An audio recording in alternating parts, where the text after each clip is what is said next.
ہم کدھر بھٹک رہے ہیں؟ ہمیں کون بھڑکا رہا ہے؟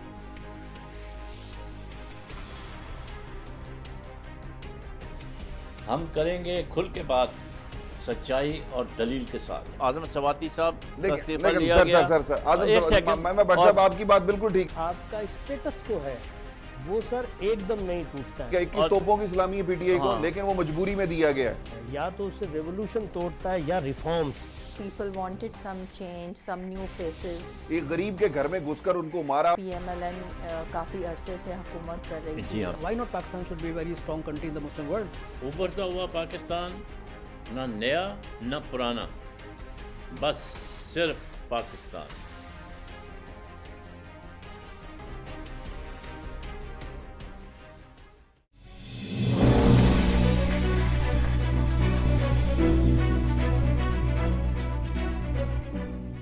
بسم اللہ الرحمن الرحیم، میں ہوں آپ کا میزبان Mukhtar Ahmed Butt, TNN T V network پر۔ اس سے پہلے بھی ہم نے اسلامک فائنانس کے حوالے سے پروگرام کیے ہیں، یہ اسی سلسلے کی کڑی ہے۔ پاکستان میں اسلامک بینکنگ کا بھی کافی شور ہے اور اس کے اوپر کافی لوگ متوجہ ہو رہے ہیں۔ دیکھیں گے کہ کیا وجہ ہے۔ کنونشنل بینکنگ ظاہر ہے وہ سب سے پرانے سسٹم ہے جس کے تحت اربوں خربوں روپے کے لوگوں نے کاروبار کیے ہیں اور منافع کمائے ہیں، اور خاص طور پر پرائیویٹ بینک جو ہیں they are doing rolling business. Islamic finance جو ہے اس کا کچھ تھوڑے سے اس میں لوگوں کے تحفظات بھی ہوتے ہیں، کچھ ان کی ریزرویشنس ہیں، ان کو اٹینڈ کرنا ضروری ہوتا ہے۔ کچھ لوگ جو ہیں اس کو ایک فارم کہتے ہیں کہ یہ بھی ایک انٹرسٹ کی فارم ہے کہ کوئی بزنس جو ہے اس وقت تک مطلب یہ ہے کہ اس کو بزنس نہیں کہا جا سکتا جب کہ اس میں آپ کو منافع حاصل نہ ہو۔ لیکن دونوں کنونشنل بینک میں اور اس میں صرف فرق یہ ہے میجر کہ کنونشنل بینک میں آپ ہر 6 مہینے کے بعد، سال کے بعد آپ ایک فکس ریٹ کے حساب سے جو ہے وہ انٹرسٹ کیلکولیٹ کرتے ہیں، اور اس میں لاس والا کوئی کانسیپٹ نہیں ہے، اب تک سننے میں نہیں آیا۔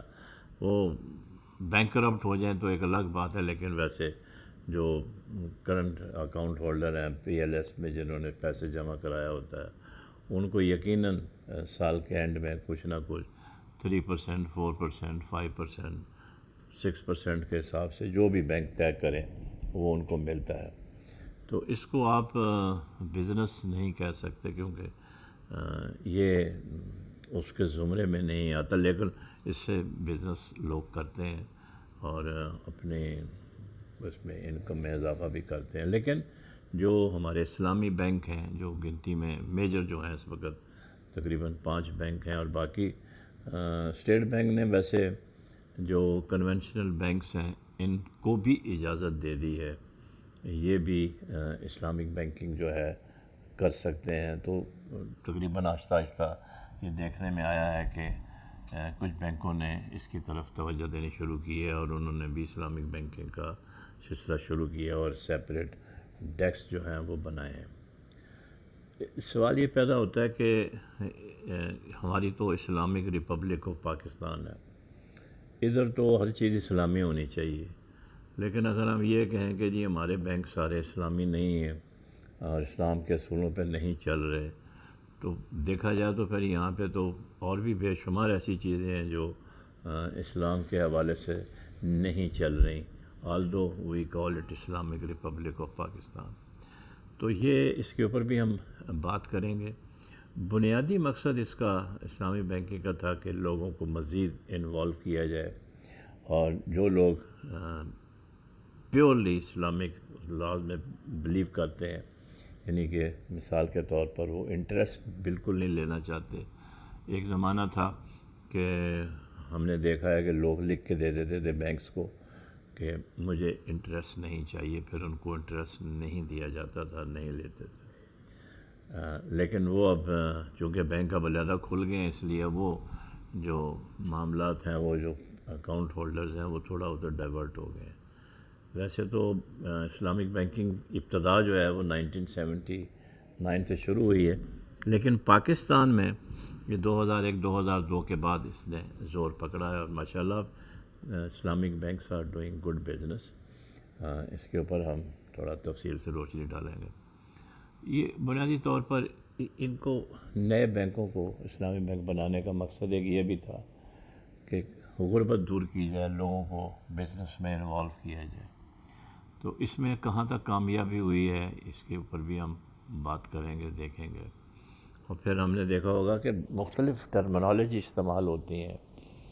مضاربہ ہے, مشارکہ ہے, اور ایک اجارہ ہے جس کو کہ ہم لیزنگ کہتے ہیں, اور شریعہ ہے, شریعہ کمپلائنٹ ہونا چاہیے. تو تاکہ ہمارے جو دیکھنے والے ہیں وہ ڈسٹنکشن کر سکیں کہ جب وہ پیسہ انویسٹ کرنے کا سوچتے ہیں تو کیا وہ کنونشنل بینک کا سوچیں یا پھر ارادہ کریں ادھر جانے کا, اسلامی فائنانس کی طرف. تو آج ہم نے دعوت دی ہے جناب محمد عارف صاحب کو, چیئرمین ہیں centre of advisory services for Islamic finance, اور فائنینشیل ڈیلی کے جو فائنینشیل پیج ہے اس کے انچارج ہیں. آپ ان کے آرٹیکل جو ہے اس میں پڑھتے ہوں گے. عارف صاحب ویلکم آپ کو شو میں. پہلے بھی آپ تشریف لائے تھے تو اس وقت بھی آپ نے کافی چیزیں ایسی بتائی تھیں جس کا کہ عام آدمی کو اس کا علم نہیں ہے. تو ابھی بھی دیکھا ہوگا آپ نے کہ اسلامک فائنانس کا وہ رجحان نہیں ہے جو کہ اصولی طور پر ہونا چاہیے. اور اسلامک بینک اگر جو کھلے ہوئے ہیں پیورلی فائنانس والے, اگر وہ ذرا زور شور سے ذرا اپنے آپ کو زیادہ ایکٹیو کرتے تو ہو سکتا ہے کہ جو کنونشنل بینکس ہیں وہ اس فیلڈ میں نہ آتے. تو آپ اس کو کیسے دیکھتے ہیں؟ دیکھیں جی, اس میں اصل بات یہ ہے کہ 20th سینچری اور 21st سینچری جو ہماری ہے اس میں ایک بہت بڑی چینج آئی, اور وہ یہ ہے کہ انڈسٹریل ریولوشن ہوا اور چیزیں جو ہیں اس طرف موو کر گئیں. اس میں مرکنٹائل ایرا یعنی جسے ہم ٹریڈنگ ایرا کہتے ہیں یا فیوڈل ایرا, وہ تقریباً ختم ہو گیا اور کرنسی وجود میں آ گئی, اور پھر کرنسی کے اوپر کاروبار ہونا شروع ہو گیا. اس کے نتیجے میں یہ ہے کہ بینکس وجود میں آئے, اور جب بینکس وجود میں آئے یہ 20th سینچری کے شروع میں, تو اس کے بعد پھر یہ تقریباً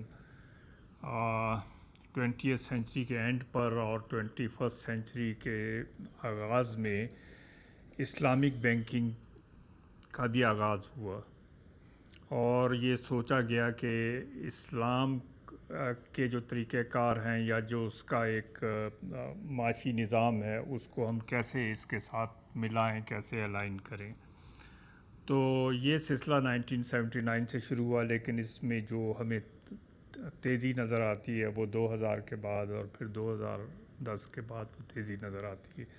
اس میں اگر ہم دیکھیں, جو اگر ہم فائنینس کی بات کرتے ہیں تو اس میں جتنے سیکٹرز ہیں تقریباً سب میں اسلامک جو موڈ آف فائنینسنگ ہے وہ داخل ہو چکی ہے. بینکس کو لے لیں تو اس میں اسلامک بینکس اور اسلامک بینکنگ آ چکی ہے. اسی طرح انشورنس کو لے لیں تو اس میں تکافل داخل ہو چکا ہے. اس کے اوپر بھی ہم آئیں گے. اچھا, اور ایسیٹ مینجمنٹ یعنی کیسے آپ پیسہ لگائیں اور اس سے ارن کریں آن بیہاف آف یور کسٹمر, تو اس پر بھی کافی کام ہو رہا ہے. پھر اس میں بھی یعنی اسلامک طریقے جو ہیں وہ شامل ہوئے ہیں. ایس ایم ایز اور اسلامک مائکرو فائنینس بھی وجود میں آئے ہیں. تو تقریباً یہ جتنا بھی ہمیں فائنینشیل مارکیٹ کا ایریا نظر آتا ہے اس سب کے اندر یہ ہمیں اسلامک جو طریقے ہیں یا اسلامک موڈز ہیں وہ ہم داخل ہو گئے. اب اس میں دیکھیں جو دشواریاں تھیں وہ جو شروع سے تھیں چند ایک, وہ آج تک اس میں ابھی ہم نے اس کا کچھ سلوشن نہیں ڈھونڈا ہے.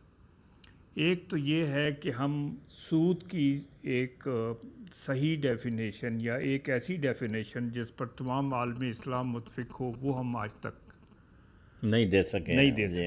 ہمارے یہاں بھی تو سپریم کورٹ میں چلے گئے تھے لوگ اور انہوں نے پھر بعد میں فیصلہ چینج کیا اور وہ شریعت کورٹ میں لگا ہوا ہے ابھی تک لیکن اجازت دے دی کہ آپ بینکنگ کر سکتے ہیں. اب ایران میں الگ طریقے سے ڈیفینیشن ہے, جی سی سی میں الگ طریقے سے اس کو ڈیفائن کیا جاتا ہے, ملیشیا اس کو الگ طریقے سے ڈیفائن, اور یہ ایک بڑا مسئلہ ہے جس کی وجہ سے جو بین الاقوامی یعنی فائنینشیل مارکیٹ ہے وہ ہم سے کویسچن کرتی ہے کہ اگر آپ یہ کر رہے ہیں تو ہاؤ یو ڈیفائن ربا یا انٹرسٹ. ایک تو مسئلہ یہ ہے.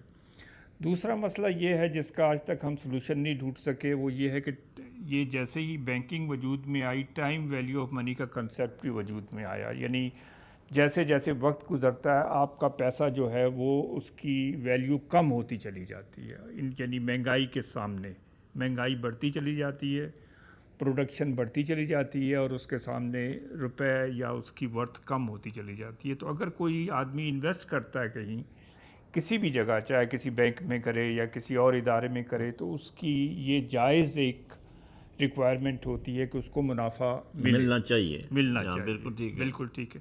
تو اب یہ ہے کہ اس کا لیکن ہمارے یہاں کے جتنے بھی یعنی اس پر ہمارے جو آئیڈیاز ہیں یا جو ہمارے جو بھی دریافتیں ہیں اس میں ابھی تک ہم اس کا کوئی جواب نہیں دے سکے کہ لیکن اس کا بھی آپ کے پاس کوئی حل نہیں ہے کہ جیسے مثال کے طور پر آپ نے اسلامی بینک سے کسی نے پیسے لیے کاروبار کرنے کے لیے, جی تو اسلام میں تو کئی چیزیں ایسی ہیں جو ممنوع ہیں, جیسے کوئی شراب کی دکان نہیں کھول سکتا, کوئی چرس گانجے کی افیم کی دکان نہیں کھول سکتا, لیکن ہو سکتا ہے کہ لون تو اس نے کسی اور بہانے سے لیا ہو لیکن ایکچوئل وہ بزنس اس میں کر رہا ہو, تو اس کو پھر آپ کیسے چیک کر سکتے ہیں؟ کوئی چیک بیلنس رکھا ہوا ہے آپ نے؟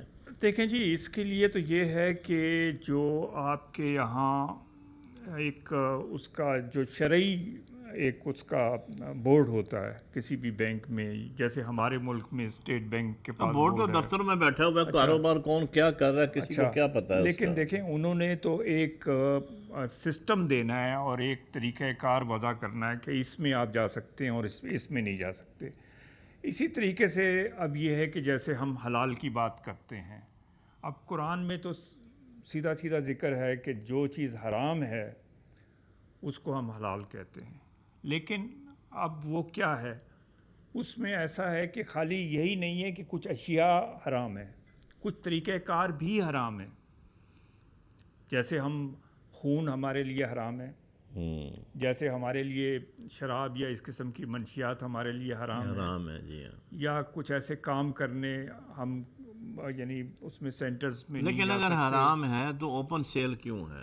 وہی میں آپ سے بات کر رہا ہوں, اوپن سیل کیوں ہے؟ دیکھیں پروہیبیشن کا تو مطلب یہ ہے کہ بھائی it should not be seen in the market. دیکھیں اگر آج ہم پوری دنیا میں فوڈ مارکیٹ کو دیکھیں اور پورا اس کو دیکھیں تو اس میں ہارڈلی ہمیں جو ہمارے حساب سے حلال فوڈ آئٹمز ہیں وہ 17% کے قریب ہیں, باقی تقریباً 83% جو ہیں وہ نان حلال فوڈز ہیں. ابھی ہم ذرا ایک وقفہ لیں گے چھوٹا سا, اس کے بعد پھر دوبارہ آتے ہیں اور یہیں سے سلسلہ جاری رکھیں گے حلال فوڈ سے, کہ جو آپ نے کہا 17% وہ اس میں ہے.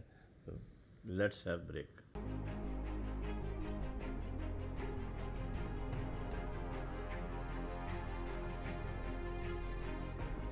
ہم کدھر بھٹک رہے ہیں؟ ہمیں کون بھڑکا رہا ہے؟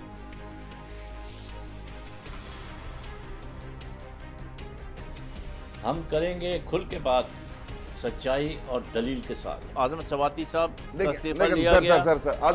میں بٹ صاحب آپ کی بات بالکل ٹھیک. آپ کا اسٹیٹس کو ہے وہ سر ایک دم نہیں ٹوٹتا ہے. 21 توپوں کی سلامی ہے پی ٹی آئی کو, لیکن وہ مجبوری میں دیا گیا ہے. یا تو اسے ریولوشن توڑتا ہے یا reforms. People wanted some change, some new faces. ایک غریب کے گھر میں گھس کر ان کو مارا. PMLN کافی عرصے سے حکومت کر رہی تھی. Why not Pakistan should be a very strong country in the Muslim world? ابھرتا ہوا پاکستان, نہ نیا نہ پرانا, بس صرف پاکستان.